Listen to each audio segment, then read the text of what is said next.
Netsky, my good gosh. Wow. Brian Netsky, no less.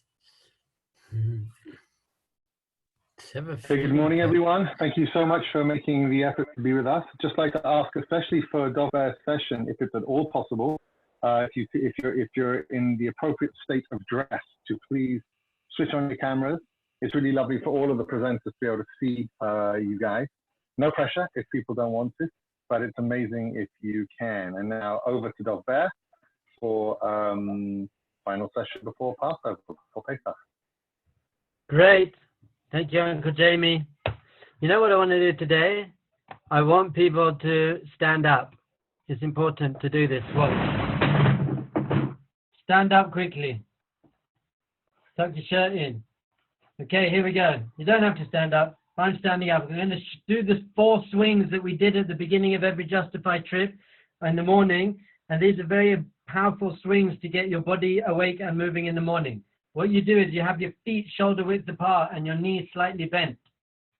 And you're going to do this. Here's the first swing, back and forward, just like this. Swingers, you got to get yourself off the couch. There we go, that's the first swing. Good, good. Yeah. Good, and just stretching your neck a little bit, left and right, up and down. Swinging and stretching. Good. Second swing. You're going to swing your arms left and right. And really, you're moving your hips and your knees. You're moving your hips and your knees, and your arms are just flopping like empty coat sleeves around.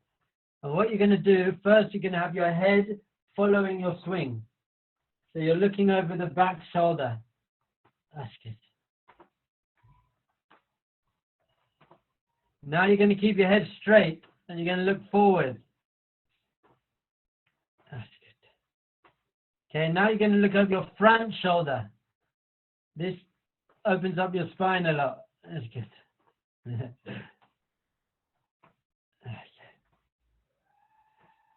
Okay, we're going to shake it out. 2 arms, just shake them out, and 1 leg. You can't see my legs. There's my leg. Shake it out. Arms back. 1, 2, 3, 4, 5, 6, and forward. 1, 2, 3, 4, 5, 6. Good. And the last swing, we like it. Is the monkey swing. Bend down a bit, like this, and arms over your back and over your shoulder, and bouncing up and down. That's good. And breathing.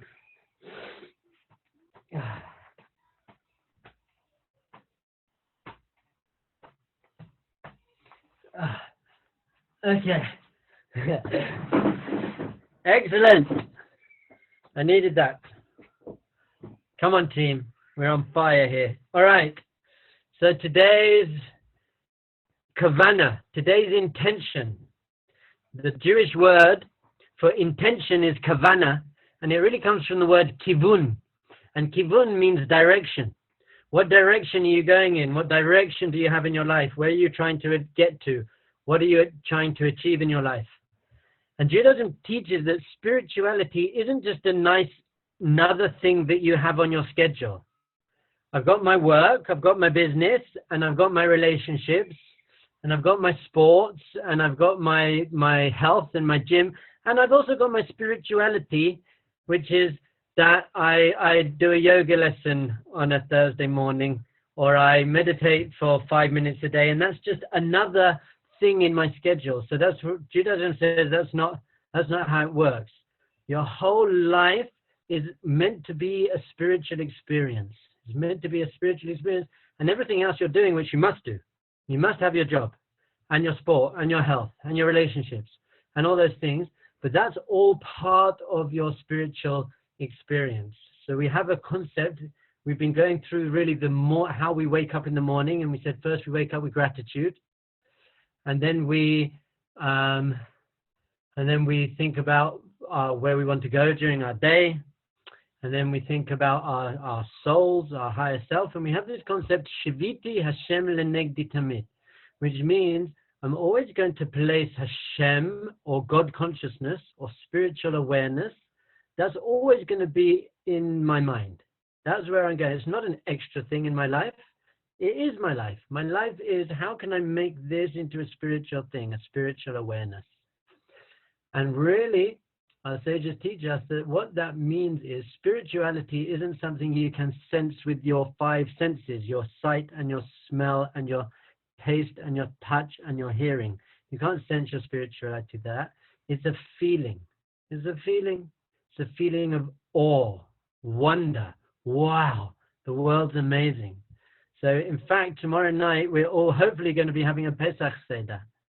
And the Pesach Seder, what is the most commonly used word in the Haggadah, in the book that we're going to be using?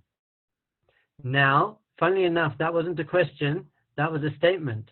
What is the most commonly used word? Ma. In Hebrew, ma is the most commonly used word, which is usually translated as what, but it doesn't mean what, actually. I'm going to tell you a secret.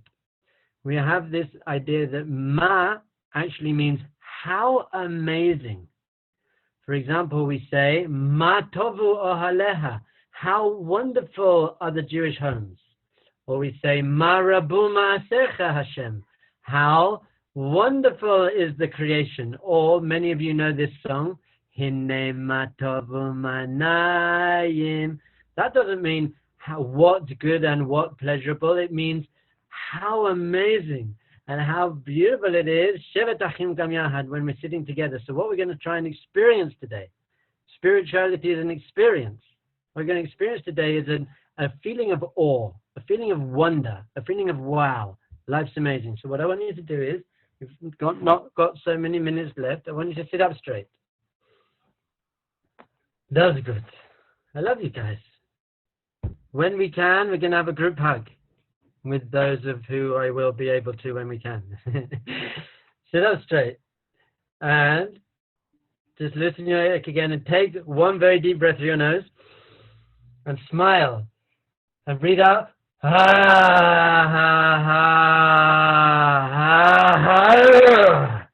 Just let go. Let go of whatever you need to let go of. Okay. So now what we're going to do is you're going to close your eyes. And I want you to think back to an experience of wonder, an experience of awe. Maybe you went to the Grand Canyon and you were just maybe speechless for a moment. You're like, wow.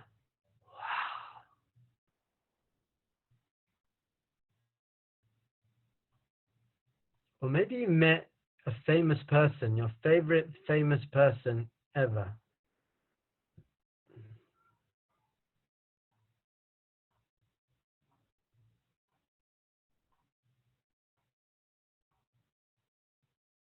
And if you can't think of something, an experience, imagine what you'd feel like if your favorite famous person walked into the room right now. Into your room right now walked Bruce Lee. Or David HaMelech, King David, walked into the room. How would you feel? You'd feel a sense of, wow, awe. This is amazing. So I just want you to breathe into that feeling. Whatever's going to arouse that feeling within you of wow. Imagine it and feel the feeling.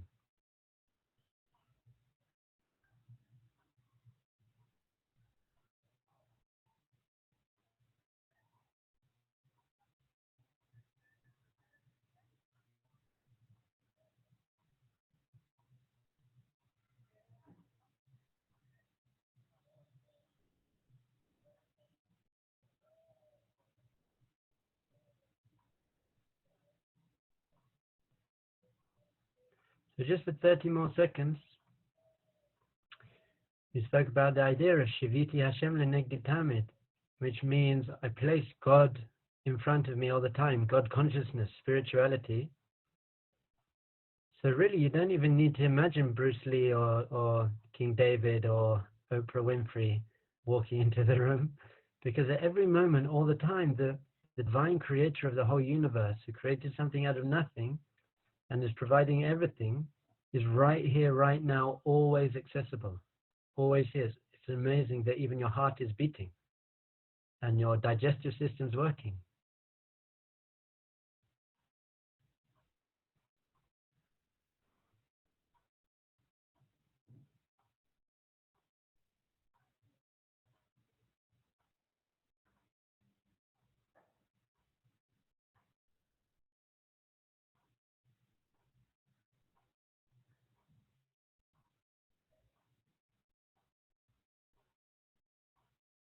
So like with all the meditative practices we've been doing in this series, whenever you feel life getting a bit on top of you and you got so much to think about and so much pressure and responsibility, just sit down for 1 minute, 2 minutes, and breathe and smile and become more present. This is a tool that you can always use.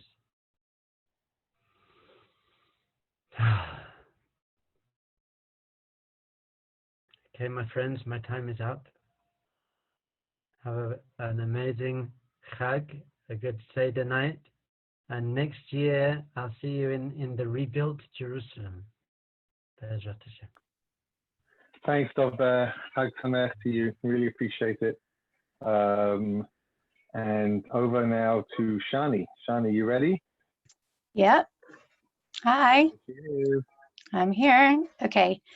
I'm assuming I have 10 minutes. Is that right? Or do I have 5? Yeah, no, you can go try go for 10 minutes. It's totally fine. Okay. All right. We'll see how we go. Okay. So I guess on the back of that, definitely makes sense to recap what we've been talking about in the following way. So calm is your natural state of being, right? People often feel like they have to find calm, but the truth is that calm is who we are, is our natural state of being, right? If you look at babies, they're calm unless something's bothering them. They're calm unless they're fidgety. They're calm unless they're hungry and they're bored, or their nappy is, or diaper or whatever is dirty, or they're not feeling well, or something's bothering them. And the truth is the same thing with all of us. We are calm. Our natural state of being is calm, is peaceful, is at rest, unless we're not. So what creates a state of uncalm? It's just our thinking. It's just kind of an onslaught of thinking, a lot of traffic of thinking, putting a lot of meaning onto certain types of thinking. That's what creates a state of mind where we are taken away temporarily, but we're taken away from our calm. We're blocked from our calm. So we call that anxiety. A lot of people call that anxiety. Some people call it depression. Some people call it a hyper state of being. But whatever it is that's kind of pulling us away from our calm, the more we can understand and we can recognize that it's just our thinking that is doing that and nothing else. It's not actually the situation outside. It looks like it's the situation outside, but the situation, meaning not outside our walls, but outside of our heads.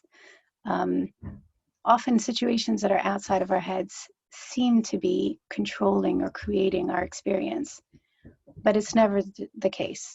What's always the case is that we ourselves are creating our own experience through our thinking, and through whatever it is that we're experiencing in our heads.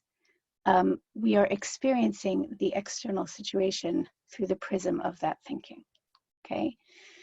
And therefore, the more that we understand our thinking, and the more that we understand what is actually happening to us, the less we are beholden to that experience, okay? And the best phrase I always have for this is, or I've heard of it, is about this kind of concept is, we can have an experience, because we are going to have lots of experiences, good, bad, difficult, scary, challenging. We're going to have lots of experiences, but we can have an experience without the experience having us. That is an incredibly powerful statement. We can have an experience. Again, we will have lots of different types of experiences, and that's actually what makes life so rich.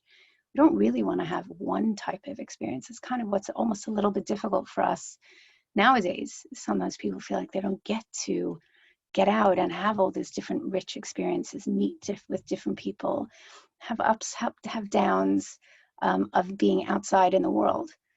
There's a richness to all of our experiences, and a richness to the fact that we have many different types of experiences. But that doesn't mean that you let, or that you have to let, an experience take over who you are and what you are actually feeling in that moment. Okay, that's the difference. And I guess really what I'm talking about is learning about your relationship with your own thinking. The more of a distance, I guess, that you have between you and your thinking, the less an experience or less the intensity of thinking is going to drown you. Okay, so what do I mean by that exactly? The more you can, I actually had a very long conversation with somebody about this morning, as I work with, and I'm still working remotely with university students, one of the very, very academic universities in London here. It's called UCL, University College in London, and I work with these, very academic students who suffer a lot from anxiety, and at the moment, definitely, I only work with the ones who suffer from anxiety and overwhelm and OCD. I don't necessarily work with the ones who are sailing through this perfectly well. But my waiting list is extremely, extremely, extremely long, because this is something that a lot of people experience. And one of the things that we were talking about this morning, and she said to me, I am my thinking. I am my thinking. What else am I besides my thinking? And I said, my dear, that's where we need to work. Okay? You are not your thinking. You are a soul. If you have been here for the last 10 minutes, you know that. Okay, you are a soul. You are not your thinking. Your thinking changes all the time. Your thinking, you experience high moods, low moods, in between moods, all due to your thinking. Your thinking can be intense. It could be calm. It could be irrational. It could be irrelevant. You are not your thinking. You are a soul. You are a neshama. You are something much deeper and much more constant than your thinking. Your thinking is just what you experience. And if you can kind of look at it in that way and say, well, this is just what's gone through my head. It doesn't have me. It's just what's gone through my head. And yeah, that is what I'm feeling right now because of that thought that has just gone through my head. So I see a dog and I feel like, oh my God, that dog is really scary. It's going to come and attack me. I'm having an experience of fear and possibly even panic, but only because of what's actually entered my head. Now, the person standing next to me doesn't need to be too afraid of that dog. In fact, it's actually his dog. So he's totally fine with it, right? His experience of it is different than my experience of it. Why? Because his thinking is different. So the interesting point about that I'm trying to say, and I guess I'm trying to fit a lot in 10 minutes, just to recap and understand what it is that we've been doing during this series, is really just to understand that your thinking is something that you experience, okay, through consciousness. You experience it because you're aware of your thinking, but you can actually be aware of being aware of your thinking, right? You can have a little bit of a distance. You're experiencing something, you're thinking it, you're experiencing it. You can have a little bit of a reflective distance from it. Say, oh, that's what just came through my head. Okay, that's what I just experienced. That's interesting. And the trick of it is to get curious. That's where the trick comes in. The distance and the curiosity. And the more you learn about your thinking, really, that's interesting. I didn't realize that I was afraid of that. Yeah, but I guess I am. Okay, that's all right. And the point is that everything is okay. Whatever goes through your head, it's okay. It's just a thought, just going through your head. It may not feel very good. In fact, sometimes it feels absolutely terrible. But in the end of the day, it's not you. It's not who you are. It's just a thought that entered your head. And if you can get curious about that thought instead of judgmental about the thought, that's the difference as well. If you're judgmental about your thinking, then you will then you will encourage a lot of negativity in your head. If you are curious about your thinking, well, I wonder why that happened. Reflective and curious about your thinking, then you can learn a lot. Right. On that note, I think I'm going to have to leave you because I don't want to elongate things too long. And it's been lovely to spend time with you. And I hope everybody has a wonderful Pesach and a good time indoors. It's absolutely incredibly beautifully sunny out here in London. So we are very much out of doors in our back garden, but enjoying our time together and enjoying the time with a little bit of peace and a little bit of reflective opportunity for reflection, not having to run around the whole time. So I hope that my blessing to you is that you have opportunity to reflect, opportunity to keep learning, opportunity to keep growing, and enjoy. See you. Have a good Yontif. Thank you so much, Shani. Thank you so much. Hi everyone. Hope you're doing. Hope you guys are doing really well, and it's good to see you all. So today is the last session before Passover, but the plan is hopefully to continue with another session on Sunday in the middle of Passover, and then once Pesach's finished, we'll figure out maybe twice or three times a week. I'd be interested in hearing from everyone who's on today, if you could just put it into the comments, whether the regular time on Sunday at 9:30 would also work on the Tuesday and on the Thursday for people during this lockdown period, or whether the 8 a.m. start on the Tuesday and Thursday is helpful. Just let us know, say 8 or say 9:30, and we'll know what you mean. You know, that's, we'd appreciate knowing, because we want to make it easier for everyone. And the second thing is just apologies about the Zoom situation, about having to know it's a little annoying and irritating. But it's just Zoom's rules right now. We're just not in a situation where we can have different times on the week in the same event and a single login and this and the other. So until they, I think they're working kind of 27 hours a day at Zoom at the moment to try and just catch up with the insane kind of development that their business has gone through. So I'm sure that they're going to be releasing new methods to help people like us all of the time. At the moment, it's still going to be a kind of a login and receiving an email each time, and we apologize for that. Hopefully we'll get that sorted out really soon. And what's it called? Yeah, okay, good. So let's get going. It's 3:25 in 35 minutes in Jerusalem, and all across Israel, the entire country goes on total lockdown. And by that, what that means is that no one is allowed out of the city. Each city is now an individual unit, because they're desperately trying to stop people spending Passover together. They want families to kind of stay separate, and they know people can't handle it and they won't be able to resist it. So they said, oh, you know what we'll have to do? We'll just cordon off every town. And yesterday we're finding all these people on buses, you know, sneaking into Jerusalem to be with their parents and this and the other. It's just not very good from a Corona perspective, but it's sweet how much love and connection people feel. So what's it called? So I wanted to speak today a little bit, just to finish off, and then, as I said, hopefully everyone's enjoying this, and please feel free to promote the sessions to other people, other Justifarians, or even just friends of yours that you know are a little anxious, or can do with a boost, or just like to focus a little bit before the week starts. We'd love to have them on. So please feel free to kind of recruit people, bring them in, let people know, spread the love. We'd appreciate it. I wanted to talk just briefly about boredom.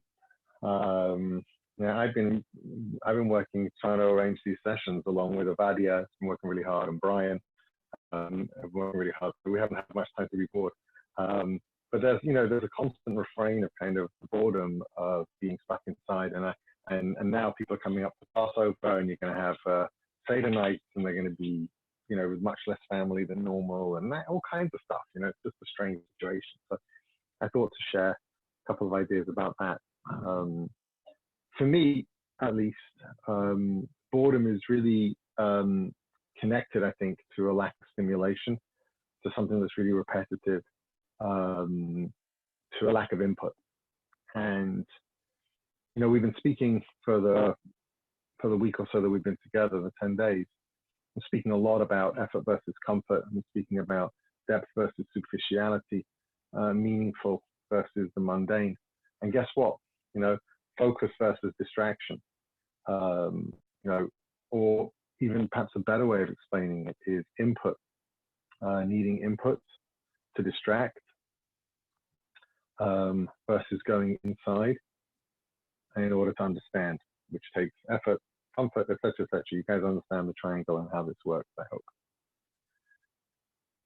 The truth is that distraction really is the enemy in terms of spiritual growth, in terms of, you know, even if you're the owner of a business and you're just, you know, you've got your job and you've done your job and so there's, so to speak, nothing else to do. If you're the owner of the business, you're going to look, you're going to say, okay, my day's finished.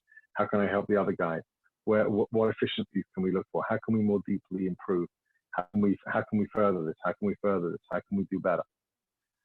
So when it comes to kind of this calming down thing, the breathing thing that Dr. Bear has been speaking about, all of that stuff, you've got to realize that boredom really comes from a resistance to accept that the direction that we're being pulled in right now is the direction inward. The whole world's kind of come to a stop. I'm kind of blown away by this all of the time. I'm thinking about it a lot at the moment. I don't know if anyone's noticed, just, you know, just the calm. It's so strange outside. Everything's like I don't know. It's like 4 o'clock in the morning all day long. You know, everywhere you go, it's so strange. My son decided to watch I Am Legend last night, which in the beginning was really reminiscent of kind of how cool and like New York City is completely quiet. Got a little freaky when everyone got turned into a zombie because of a virus, and I went to bed. I don't want to watch that, you know. But the truth is that there's calm everywhere. So like, how do you know that calmness from a spiritual standpoint, from a Jewish standpoint? There's a reason that the world's in this state. I was thinking about it. I was thinking all the conversations I have with people. They're like, oh, I'm going to work, you know, till I'm 50, and then I'm going to retire, and then when I retire, it's going to be calm, and I'm going to be at home, and they're basically describing a similar situation to the one that we're in right now. Obviously, not quite as oppressive. And then everyone's like, but I'm really, really bored, and I don't know what to do. And like, you know, someone sent me a message the other day. I finished all of Netflix. Right? This is like that's funny, and I relate to that. I really do. But it's a mistake. And it's a mistake because we spend our whole lives complaining about how busy we are and that we can't get to the things that we need to do. That's just in terms of like chores, you know, cleaning for this, fixing that shelf, doing this, doing that. You know?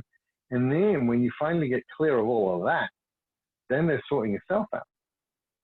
There's actually kind of spring cleaning yourself, getting to know yourself. That's a little bit of fitness that you want to do, a little bit of additional education that you want to do, the thinking that you want to do. The investments that you can make in friendships right now are unbelievable. It's unbelievable what you can do right now. Everyone's got used to Zoom, and everyone understands. You can drink a l'chaim with friends on Zoom. You can call people you haven't spoken to for a long time. You can reconnect. You can work on friendships. You can work on just caring for other people. Just simple acts of caring. There's so much that can be done right now. But it all takes effort. It's all focused on kind of evolving, I guess, evolving out of the quiet that we find ourselves in. And I think that's the most meaningful thing that a person can do. I really do. I just think it's so amazing. You know, when you travel, we travel a lot with Justifi trips. I would often meet people who are just trying to stay kind of in an output type of way. They just wanted to earn enough money and to be and to have experiences and just to love and to connect. And to not let anything have control over them that wasn't positive or warm or good for them. And we've got this amazing opportunity right now to really do that. To be, you know, it sounds so cliche, but to be like a light in other people's life, and to be caring and to be there for people, right? And to be there for ourselves and to connect to that part of ourselves that, you know, we've promised ourselves that we would for so long, but you really can now. Like you really, really can.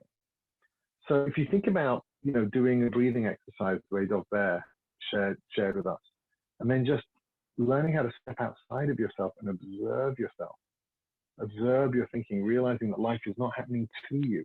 Life's happening, you're interacting with it, but the way you experience it's really up to you. There are different ways you can do that, right? And run towards effort and meaningful effort in terms of how you connect with people. Heal that relationship. You know, be the bigger person, right? Connect, care, right? Not in an overly intense, crazy, you know, frenetic way, but in a loving, warm-hearted, amazing way. Right? Give to charity, research ideas. As I said, call people, support people. There's massive, massive opportunities. Remember that distraction is the enemy. Distraction is the enemy, right? We're always looking to kind of go a little deeper, to be a little bit more, to push a little harder, to get a little closer. And maybe that's a key to kind of the idea of meaning and the idea of freedom. The freedom of Passover, I always feel as follows. You know, the Jewish people came out of Egypt and they ran across the Red Sea, and the Red Sea split, and these Egyptians are coming after them, and it's just crazy, and they all think they're going to die. And then they run through the Red Sea, and it's just so manic, it's so crazy. And then the Red Sea just crashes down on the entire army, and there's this like, however many miles of sea between them and Egypt. The enemy's destroyed, and it's just quiet. It's just over. The whole thing's just over. What do you do now? You want to moan about having to get up to it? No, you don't have to get up to it. You want to moan about being beaten by the taskmaster? No, he's not there anymore. You want to be frightened of it? No, you want to, it's over. You can just be. So I think it's important. That's the freedom of Passover, and also on a certain level, maybe partially the freedom that this opportunity creates for us, being in this crazy place. It's over in a certain level, right? We're home. It's calm. And you can be a place of love now and connection and goodness and caring and supporting and just being your best self without that cliche, and eating what you want, yeah, and exercising when you want, and working on your thinking and your calming.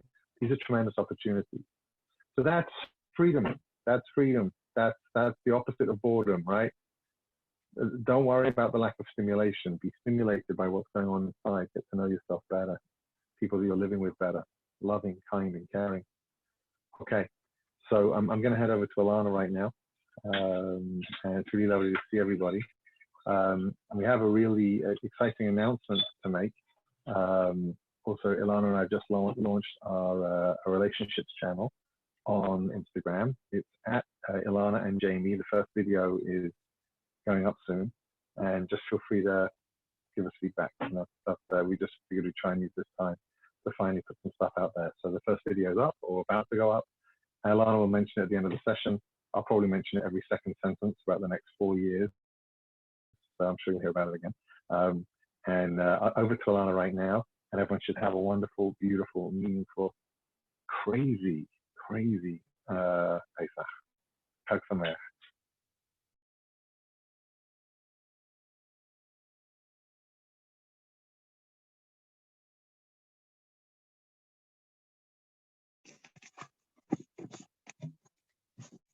Jamie's in very big trouble. He just admitted that he's bored. So I'm going to find him loads of things to do because it's Pesach and I'm very busy. Jamie, you should have left that till next. Anyway, whatever. Hi, everyone. Hope you're all well. And we are definitely jumping around from topic to topic in an attempt to keep everything a standalone and not to feel like we're just taking one class and chopping it up. So the topic today is the role of Maritza, you think I'm joking, the topic today is the role of values.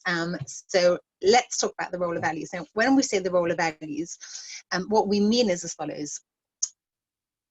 The relationship models that we've been taught, and I don't mean taught by our families, again, bear in mind that for many people, 50% of parents are divorced in any case, so they haven't necessarily seen this at home, and certainly their children have even less of a chance of seeing this. But the model that we are that we are really shown is the EP model, the only emotional and physical model. That's the model of so many Hollywood stories. That's the model of all the movies. That's the model of all the, you know, the childhood stories that we hear as kids. Values is a very boring conversation piece, and therefore it's, like I've said many times over the years, it's not romantic. I want you to imagine the following story. You know, Cinderella meets somebody else who's also a slave boy, and they have a lot in common, and they have little children, slave children, you know. Or Prince Charming marries a princess. Like, yay, it's boring. The sad part about the stories that we're told as kids, or the stories that we watch on TV, is that they have to be extremely thrilling and exciting, and they have to be romantic. And I often think about, what does romantic mean in the movies that we watch? And sadly enough, very often, romantic has come to mean unlikely. Oh my gosh, that was so romantic. Like, he's on that side of the world and she's on that side of the world, and what are the chances? Or, you know, wow, you know, it's the ugly man and the beautiful woman, how unlikely, what are the chances? Or it's the prince and the pauper, how unlikely, what are the chances? We fall in love with this idea of falling in love with someone that we couldn't possibly fall in love with. And then if we did, it would never work, because they would never reciprocate. And then if they did reciprocate, it would never really last. And here we are, you know, happily ever after. And I think it's very interesting that in most of the movies that we watch, you know, the idea is happy ever after, but actually it finishes usually the end, you know, when they get married, or it's clear that they're going to get married. Because if they were to follow through to happy ever after, it would be like this. It would be the wedding, and then it would be a couple of years later the marriage therapist, and then a couple of years after that it would be the divorce courts. And that's not a good story. So if you're trying to advertise romance, so there we go. So the concept of shared values is just boring. It's not romantic, and therefore we are really encouraged to fall in love with the idea of falling in love with someone with whom we could make a marriage work. So what Jamie and I often do is we really advocate this idea of making sure that you have shared values, and shared values doesn't have to mean equal values, and we'll talk about that when we talk about the values themselves.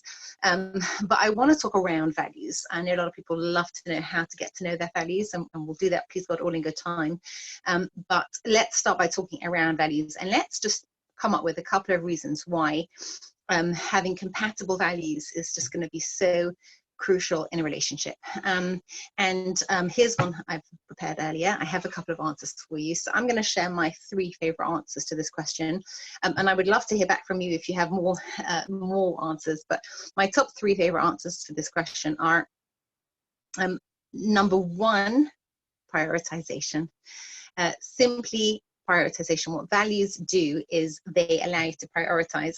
I think we mentioned this before in one of the earlier sessions, but when I have values and you have values, it's the values that will help us determine so many of the questions in our life, whether it's, you know, how we spend our money, or how we educate our children, or what we do on the weekend, or what you do in quarantine, okay, or what you know, what your long-term goals are, or how much time should be spent with the in-laws, or, you know, how much culture versus fun, or, you know, all there's so many decisions that we have to make in life. And we make our decisions based on our priorities, and our priorities are informed by our values. And it's just difficult to have a relationship with someone where there's a constant, you know, disagreement as to what you should do with your time, or your money, or your mind, or your body, or your holidays, or your Sundays, or your education, you know, opportunities. It's difficult. We're going to be constantly running into inroads. So it's a very practical reason. Like if you and I both just, you know, like, you know, spending time getting fit, we're going to be able to like go to the gym together, and that's going to be great. And if you and I really don't want to do those things together, or we value, you know, doing things apart, one of us values doing things apart and the other one values us doing things together, it's a constant tension, and that's just so unhelpful in a relationship. So there's the practical reason, and then we'll take it to an emotional reason, and then we'll throw in a spiritual reason. Okay, so the emotional reason is really based on respect. How many of you have had the horrendous experience of losing respect for someone whom you held in high regard? Let me know. Let me see. Anybody had that lovely experience? I know this is really annoying when someone asks you a Zoom question, you have to start fiddling to answer, but I'd love to hear if anybody's had that experience. Is it awful? I know people have, right? It's horrible. It's like, just like the air gets sucked out of you, and there's just this energy drain, and being around that person goes from being, you know, such a highlight to so loathsome. You feel it in your body, you viscerally feel it. It's a really, really painful feeling. Yeah, you know what I mean, right? So, you know, very often I ask people, what is it that allowed you to lose respect, or what was your loss of respect experience? And I have had so many answers. People have said to me, I thought this person was open-minded, and they turned out to be, you know, they have views that I find horrendous. I thought they were, they saw humanity like I did, and they turned out to be a bigot or a racist. I thought that they were being honest, and it turns out that they were being disloyal. I thought that they, you know, had a certain standard religiously, and it turned out that they were a hypocrite. You know, so many things that just completely went wrong. And what they all seem to have in common is, I thought these were your values, and it turns out that they're clearly not. It's this shoot that happens to us emotionally when the people that we think have a certain amount of values or certain type of values just don't anymore, and let us down enormously. And I do want to say that we'll talk about this again at a different point. You know, sometimes some people have the values that we think they have, and then they sort of really just make a mistake, and then it's a question of being able to forgive them and seeing the mistake they made as not an expression of their identity. So sometimes we can forgive people whose values we do share, but who just blew it because they're human, and that's a whole interesting journey to go on. And then there are sometimes people who, you know, we honestly thought that they were here, and it turns out that in our own eyes they're down here, and we feel a complete disconnect from them. And, you know, can you imagine if you felt that, you know, in a marriage? Like, it's bad enough when it's someone that you can at least try and ignore your whole life, but if you felt it in your marriage, it would be so difficult to be physically intimate with someone. So difficult to be emotionally intimate with somebody, so to be in the same room with someone whom your respect has died. So let's understand what the feeling of respect is. And I'm going to cheat a little bit, because I'm going to take a quote that I heard from Jamie and my rabbi of late, blessed memory, with Noah Weinberg. And I'm going to, it's a bit of a chutzpah, but I'm going to extrapolate something that I never really heard him say, but I think he would have agreed with this one. And he always used to say that the definition of love is the feeling that you get when you focus on somebody's virtues.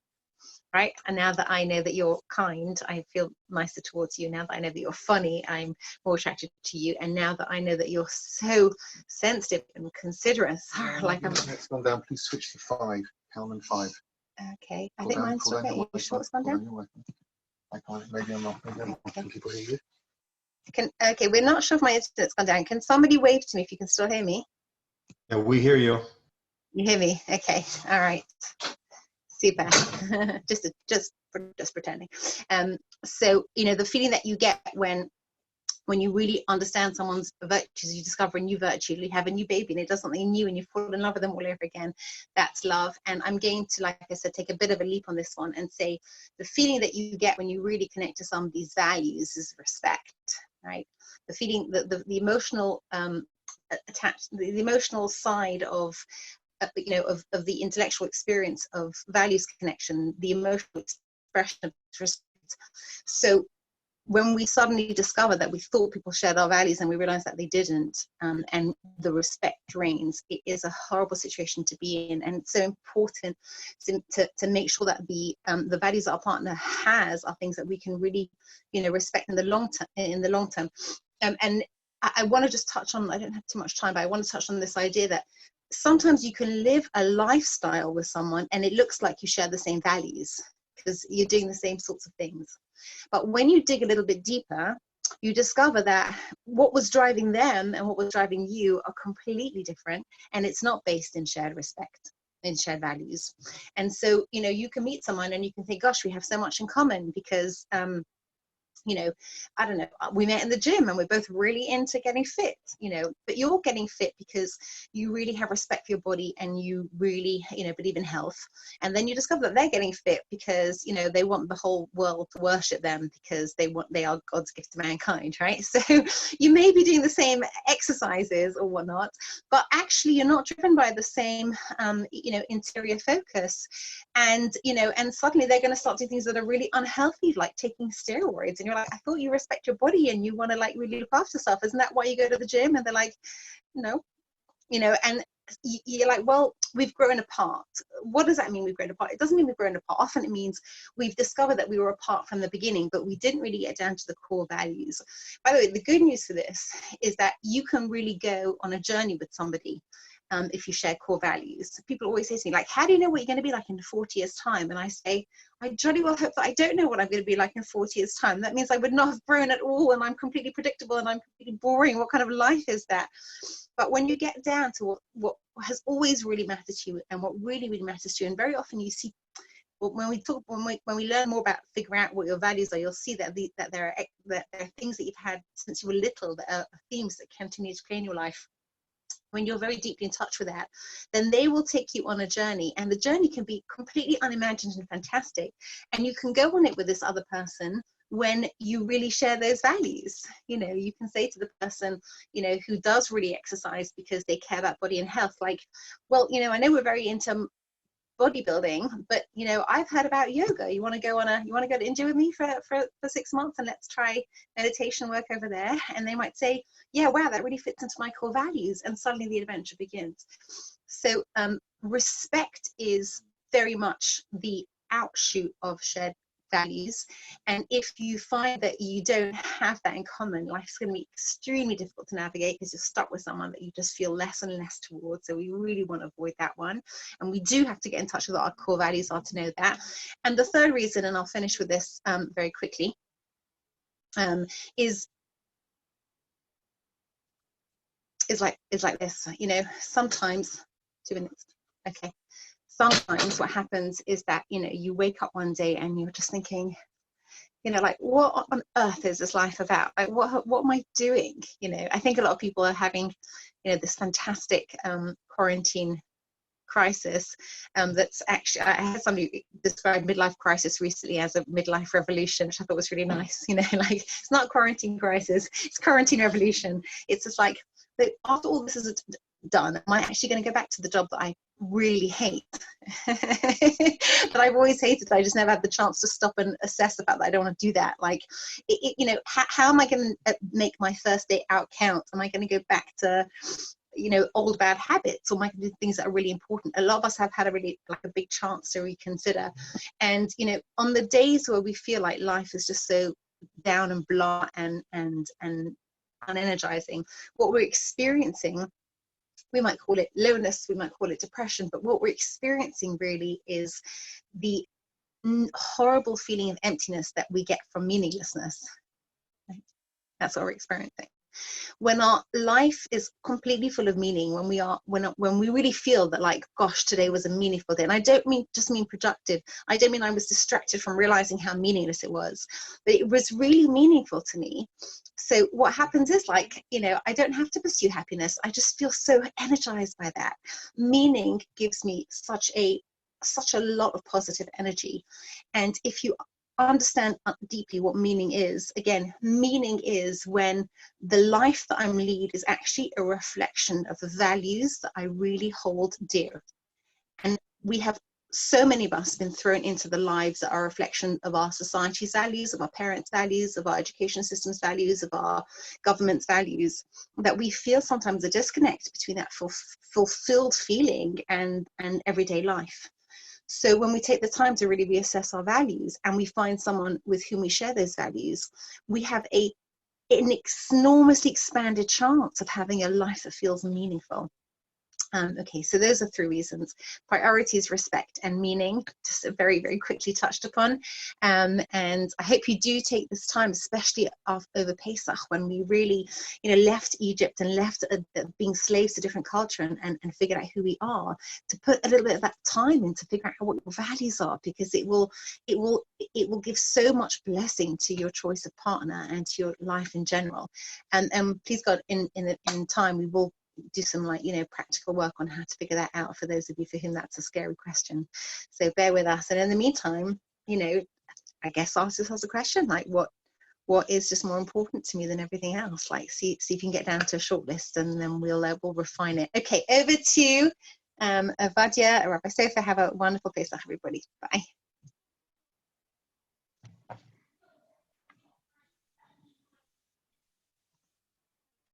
Okay, hi everyone. I hope everyone's having a good day.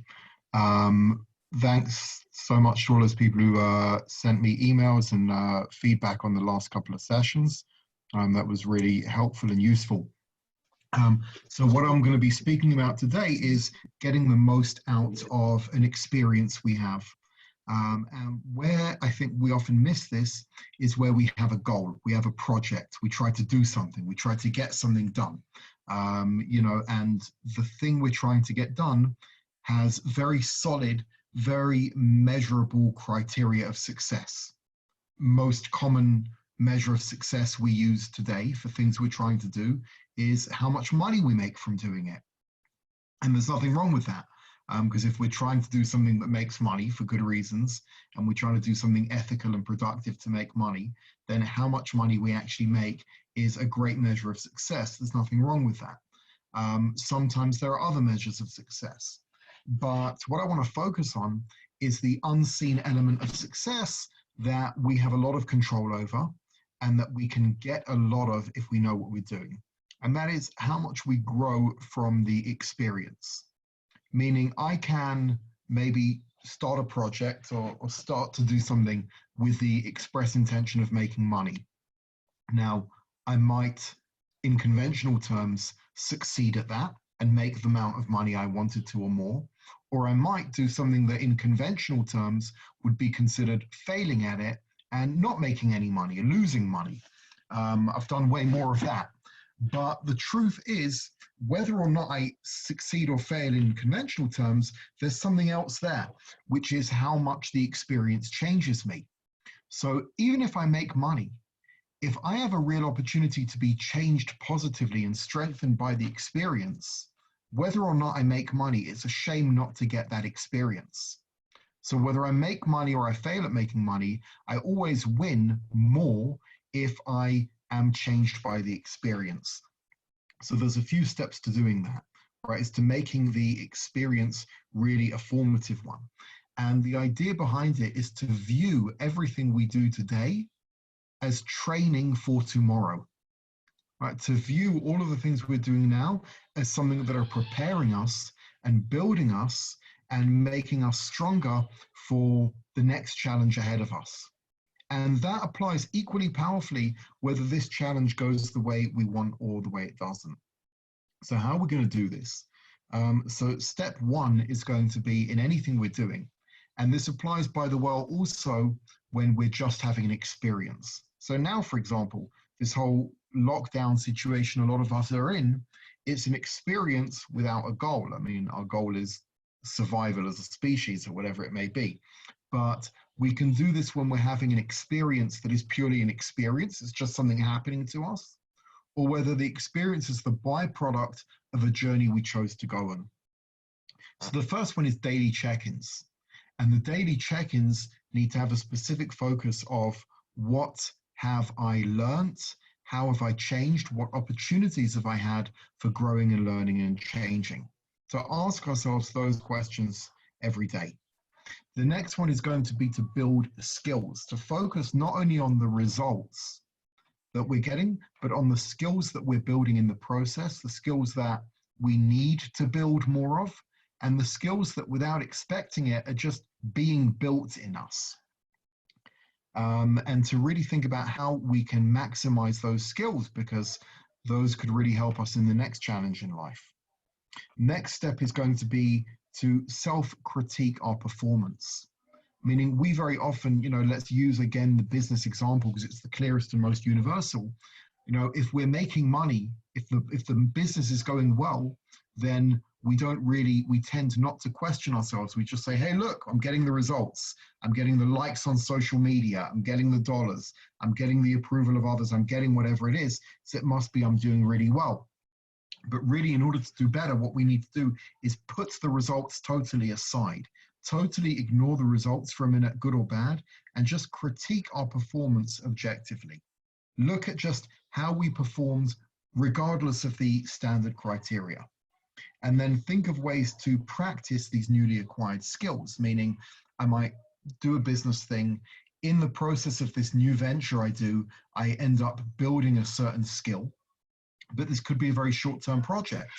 So I don't really build the skill, I just get introduced to the skill. I introduce myself to a new skill and I start to learn something new, and then the project ends. So if that was a useful skill, a really important thing to do is then, while it's still fresh, seek out new opportunities and new ways to build that skill and to practice that skill. And the last one is going to be to connect as much as possible with other people through the journey, because those connections are going to have many, many benefits if we know how to use them. And with connections, it's to really look at depth and quality rather than quantity. Although quantity is good, and I'm not dismissive of quantity of relationships, but in any new process we do, every opportunity we have to understand a different person that we didn't understand before in a different way is something that can really strengthen us and build us for the future.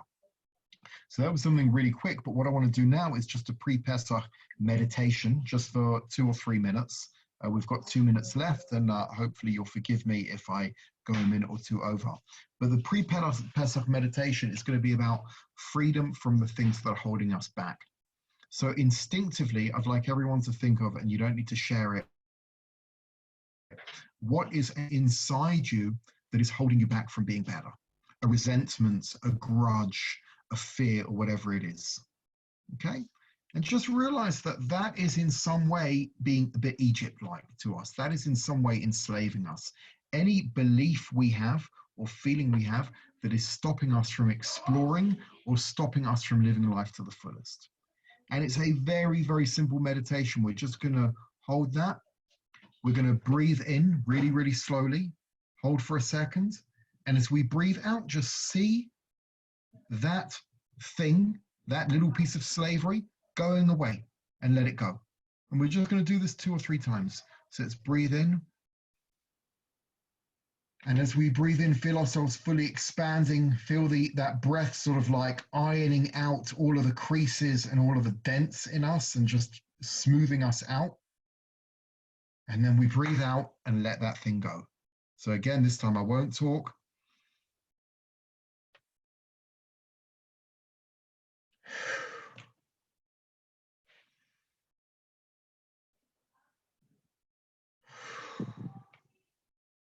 Okay, great. Thank you all so much. I hope that was useful. I hope that was helpful. Again, ovadia@justifi.org if you have any questions, comments, anything like that. I hope you all have a wonderful, safe, and healthy start of Pesach, and I look forward to seeing you again on Sunday. Thank you. Okay, thank you, Ovadia. Thank you, everyone, for being with us. Wishing you all a wonderful, wonderful Passover, wonderful Pesach. It's been really great connecting with everyone, and please do send us feedback or any sessions that you'd really like to hear about. Just whatever you want. We want as many people as we can. We've had really great feedback from people so far. It's helping people a lot, connecting people a lot, giving them good focus for the work day. We just want to spread the love. So help us with that. Give us feedback. Love to all of you. Oh, there's Ilana. There we go. And also, by the way, yeah, please check out the video on Ilana and Jamie on Instagram. So at Ilana with an I, at Ilana and Jamie. And yeah, let us know if you liked it, and yeah, be well. Have a fabulous, fabulous Pesach. Oh yeah, by the way, one last thing, guys, one last thing. We're going to have a session on Sunday. We'll have a session on Sunday in the middle of Pesach. So we'll send you out the information, and hopefully we'll see you all there. Take it easy.